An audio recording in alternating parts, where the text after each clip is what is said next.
परमेश्वर के बड़े नाम की महिमा हो। इस आशीषित सुबह में पहला पत्रस पहले अध्याय के 8वें वचन में हम हमारे ध्यान को लाएंगे। सचेत हो और जागते रहो, क्योंकि तुम्हारा विरोधी शैतान गरजने वाले सिंह के समान इस खोज में रहता है कि किसको फाड़ खाए।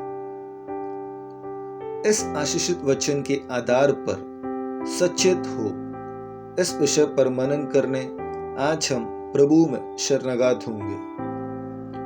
यह आशीषित वचन हमें याद दिलाता है कि हमारा एक विरोधी है। वो कोई मनुष्य नहीं बल्कि शैतान है। शैतान के रूप को, स्वभाव को, हमारे प्रति सोच को और बदला लेने वाली भावना को सब स्पष्ट करने वाला एक वाक्य है। गरजने वाले सिंह के समान इस खोज में रहता है कि किसको फाड़ खाए। प्रिय लोगों, अगर सिंह के समान हम जाएंगे तो वह हमें बेरहमी से फाड़ कर नष्ट कर देगा। उसी प्रकार सिंह के समान दुष्ट शैतान जब हमारे खोज में रहता है, हमें सचेत होना पड़ेगा, हमें जीवन में सक्रिय होना पड़ेगा, मिले हुए जिम्मेदारी में और सेवकाई में पूरी तरह भागीदारी निभानी। ऐसे ही हमें यह वचन भी सिखाता है, चुपकर भसने नहीं बल्कि हमारे जीवन की पवित्रता में, वचन प्रतिष्ठा में हमें सक्रिय होना पड़ेगा।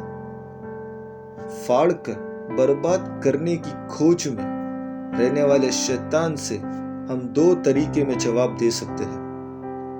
पहला, अब पूरी तरह सक्रिय होकर जीवन में परमेश्वर में ही भरोसा करते हुए आगे बढ़कर, या फिर विपरीत प्रतिक्रिया देते हुए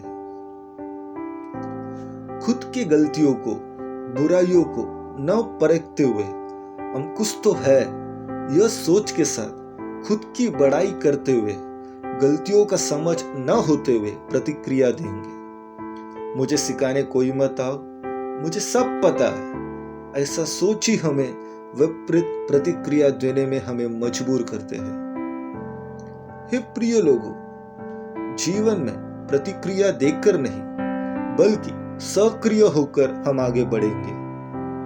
हम कोई भी हो, कुछ भी हो, कितना भी महान हो, एक छोटे से बच्चे से पढ़ने के लिए, गलती समझकर सुधारने के लिए उचित मन हमारा और आपका होना चाहिए।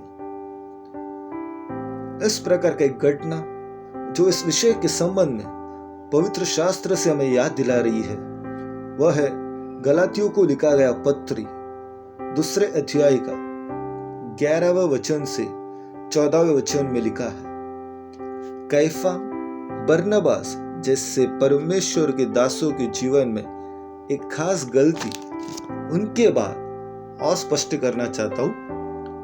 बरनबास के द्वारा उनके नेतृत्व में शाऊल से पौलुस होकर आगे आने वाले पौलुस नामक प्रेरित कैफा और बरनबास को अभी कुछ गलतियां समझ आ रहा है, वो सुधारना पड़ रहा है। वचन के इतिहास जब पढ़ा, सबके सामने कैफा के खिलाफ प्रेरित पौलुस विरोध कर रहे हैं, लेकिन तू कौन है यह सवाल न करते हुए वे दोनों अधीन हो रहे हैं। तुरंत प्रतिक्रिया देने वाले दूसरों के ऊपर दोष लगाकर खुद को बचाने देखते हैं, लेकिन जो सक्रिय है खुद के गलती को, चाहे वो किसी से भी सुना हो, वो उसको मानकर आगे बढ़ते हैं। हे प्रिय लोगों, दुष्ट शैतान का शिकार न बनकर हम बदला लेने वाले भावना से प्रतिक्रिया न देकर सक्रिय होकर आगे बढ़ने के लिए जीवन में महान परमेश्वर हमारी सहायता करे। सबको एक धन्य दिन की शुभकामनाएं।